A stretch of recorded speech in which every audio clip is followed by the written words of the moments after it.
Welcome to Geek Cross, the podcast where faith and culture intersect. I'm your host, Jeremy Yoder. And on each episode of Geek Cross, we look at a topic related to pop culture or geekdom and have conversations that use science fiction, fantasy, gaming, or comic books as a jumping off point to talk about deeper issues and to wrestle with the big questions of life.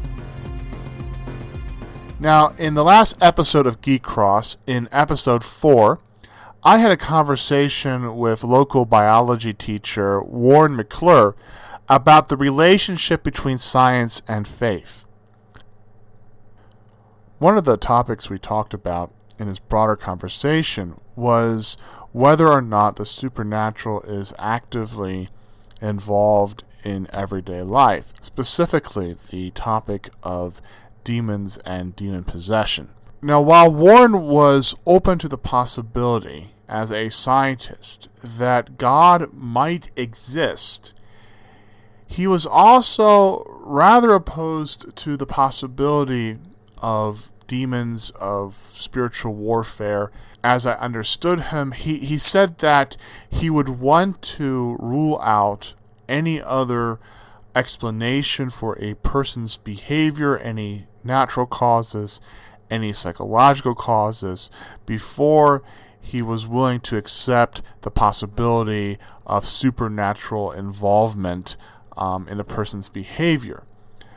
And for the most part, I agree with that. I think where I'm a little bit different is that I am open to the possibility that there may be demons, there may be the supernatural involvement in our lives, in part because I believe that if I accept the notion, the belief of God, of Jesus Christ, and of the Holy Spirit, I also need to be open to the possibility that there are other powers and principalities involved in this world. That all being said, I tend to be skeptical myself about these kinds of claims. I would be very hesitant to make any sort of definitive statement about whether or not a particular case involved demon possession. My tendency as a pastor in ministry would be to refer people to a therapist or a psychologist and not an exorcist.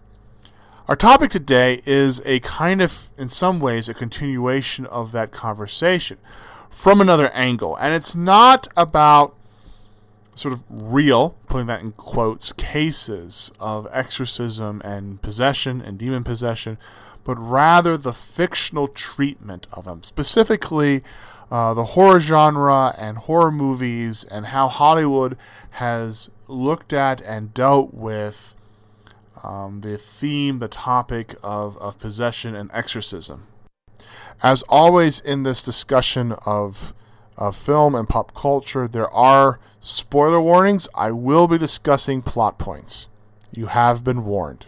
One of the things that is interesting about the horror genre is that it is one of the only genres out there that deals with the topic of faith seriously. It is one of the few genres that has such a clear demarcation between good and evil. In the morality of horror is often very black and white.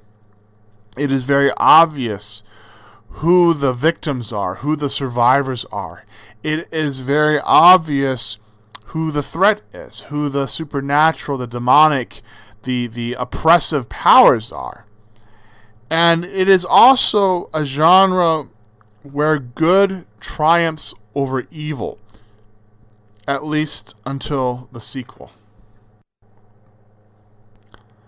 Now, when it comes to faith, Hollywood seems to only recognize two types of Christians: Catholics and Pentecostals.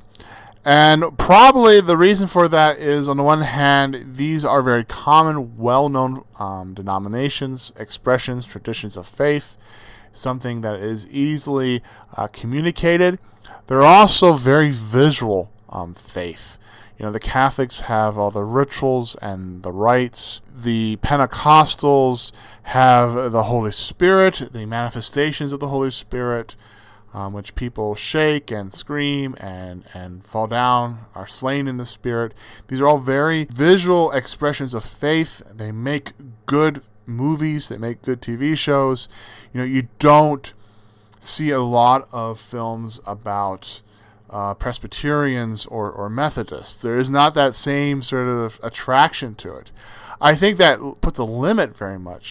Hollywood is not good at showing faith from the inside, but rather just from the outside. That all being said, what's interesting is that films about exorcisms, are one of the few places where horror sort of deals with these questions of faith and doubt in a rather thoughtful way.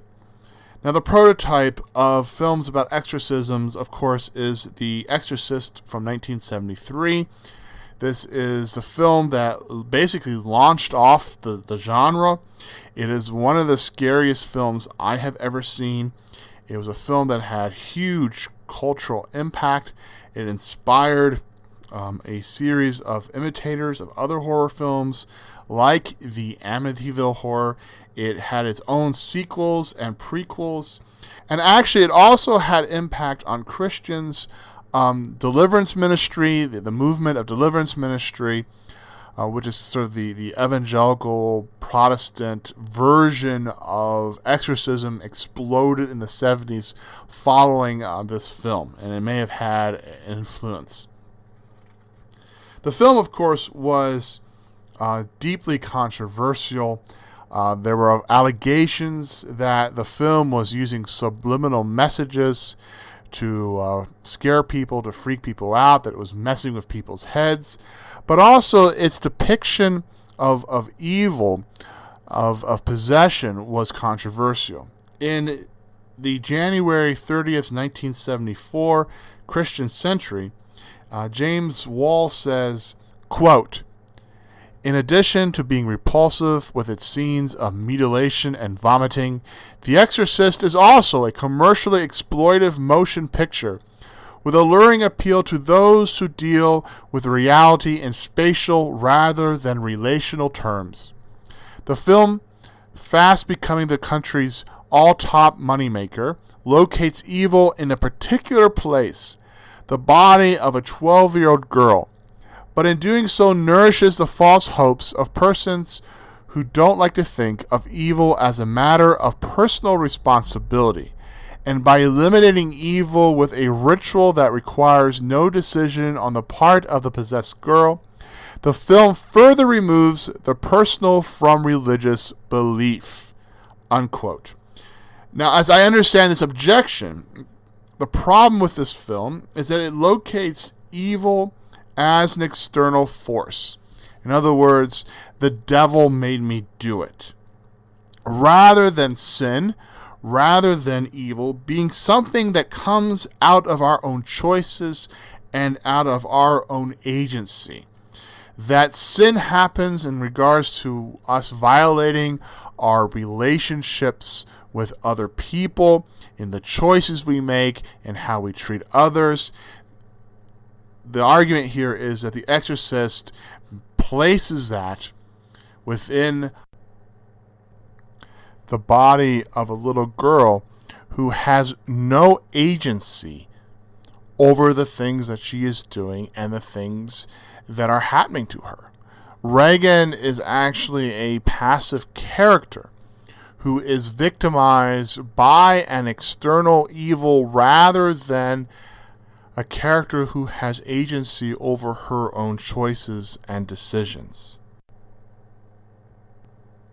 Now, I certainly resonate with that criticism. I'm not necessarily for the same reasons, but I think one of the great theological debates within Christianity is, where does our capacity for sin, for disobedience, our ability to do evil come from?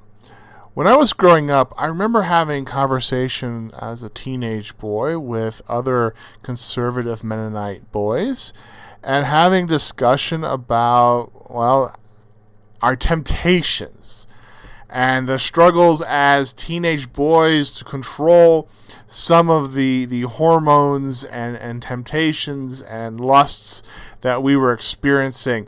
I remember standing with a bunch of my cohorts and them talking about how struggling with billboards along the side of the highway with half-naked women on it and what it basically made them do. In this case, it wasn't the devil that made them do it. It was the billboard with the half-naked lady that caused them to feel lust and bad thoughts that they were not supposed to have. In other words, in this case, perhaps it's not the devil, but the temptation to sin was an external force that sort of corrupted their thoughts and their actions.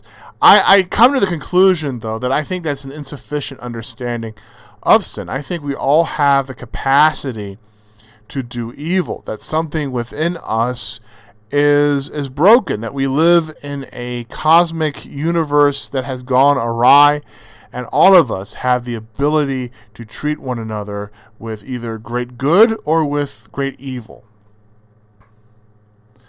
I think one of the questions, though, that the Exorcist poses, that's really interesting, is this question of doubt and faith. Is there really a God? Is there really a devil? Now, of course, the answer in The Exorcist and all these other films about demonic possession is yes.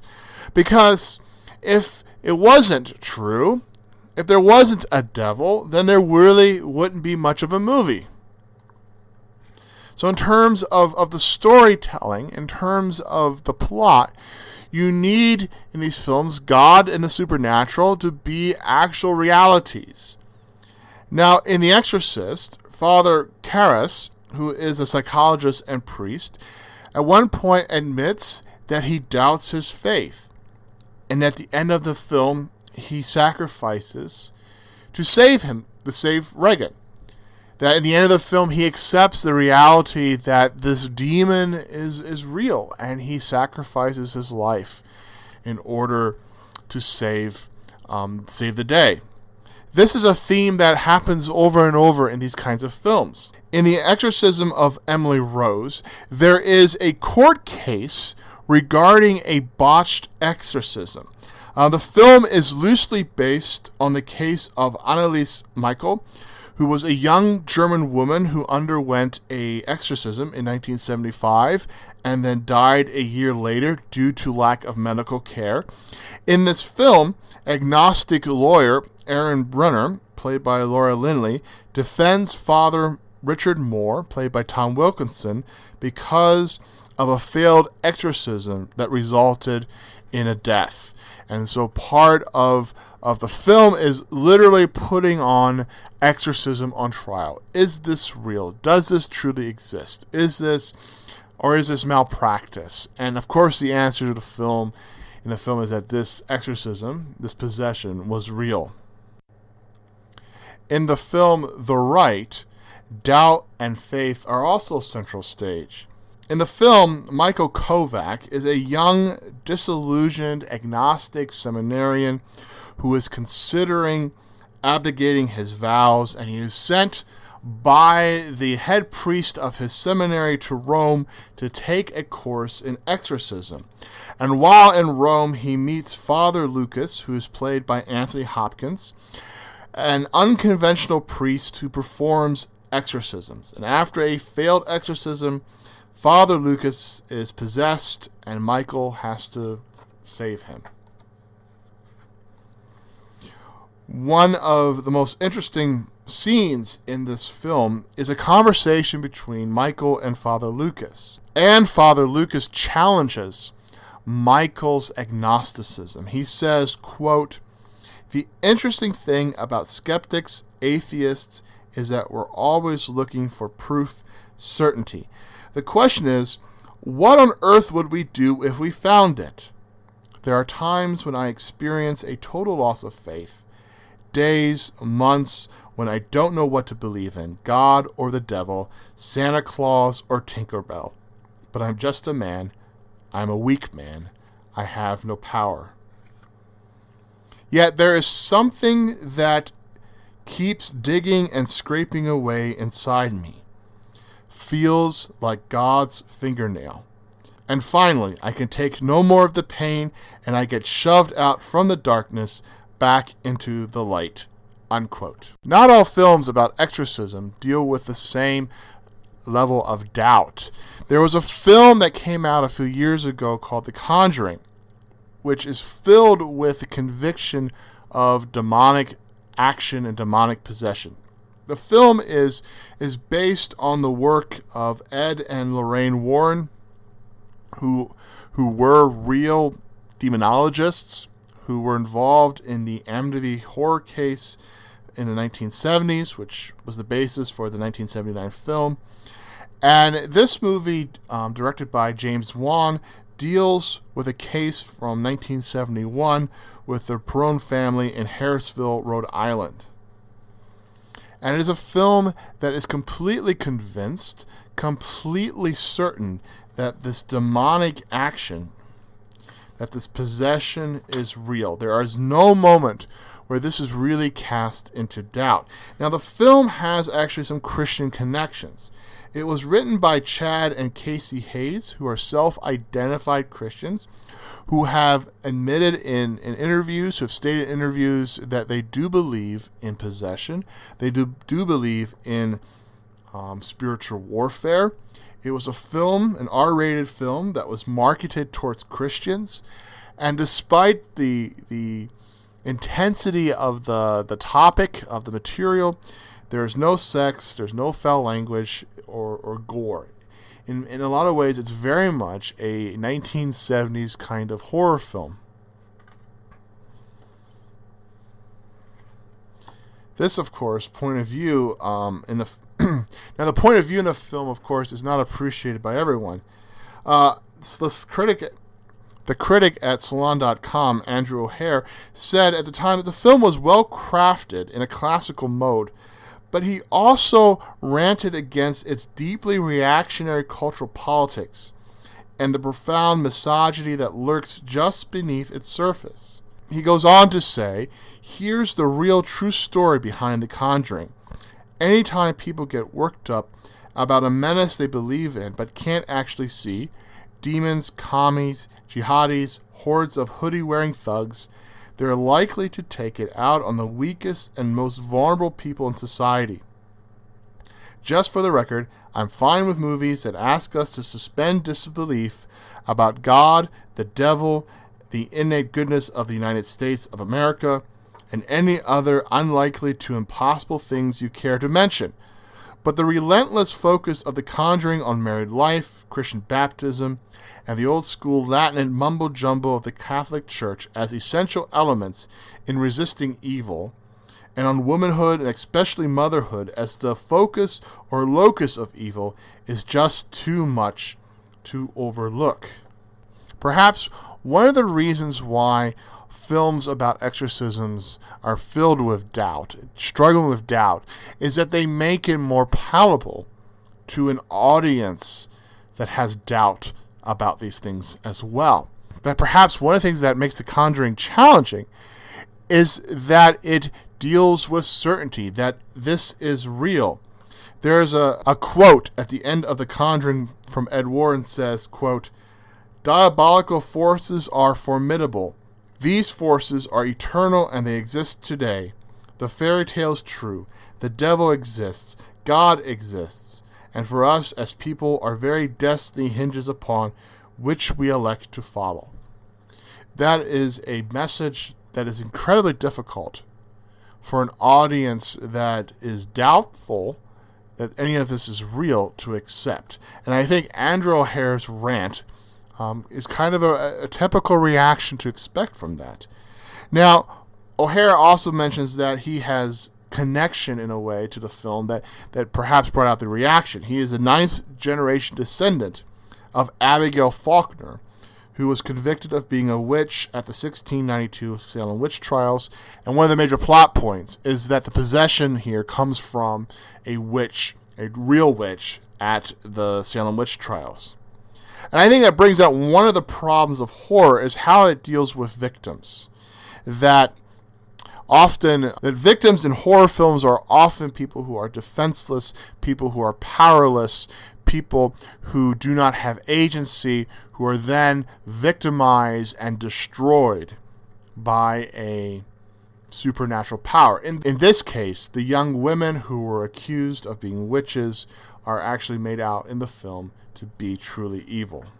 One thing that I observed as I looked at all these films, as I asked these questions about how these films depict doubt and depict faith, is one thing I noticed is that they all look at supernatural evil, that they all depict supernatural evil instead of supernatural good, that God is largely absent from these films. God never really makes an appearance in these movies, but that God exists because evil exists. As Michael Kovac says at the end of the Rite, when he's confronted by the reality of the devil, he says that, I believe in you. I believe in the devil. I believe in you, so I believe in God. Ultimately, that is the answer that these films come to in the midst of these questions about doubt and faith. That God exists because of this experience of supernatural evil. And I think that's problematic. I would compare this to stories that have come out of a Christian society, for example, the medieval Arthurian stories, where those who go on a quest encounter supernatural good to empower them and to enable them to continue on the quest and to overcome the evil. That supernatural good, the divine, makes an appearance here and affects people's lives, those who are on the quest. There's none of that in these films. And so that raises a major question. Why do we have an easier time accepting evil, accepting the fictional portrayal of evil, than of good? Why is it easier for us to believe that evil is at work rather than good being at work? I think that is part of the conversation. I think that's one of the questions that horror raises that doesn't really answer. If you like Geek Cross, please help us out and leave us a review on iTunes. You can find Geek Cross on Facebook and Twitter. Our Twitter handle is @GeekCrossShow. You can email us at geekcrossshow@gmail.com. Geek Cross is a McLaren production. My name is Jeremy Yoder. Thanks for listening.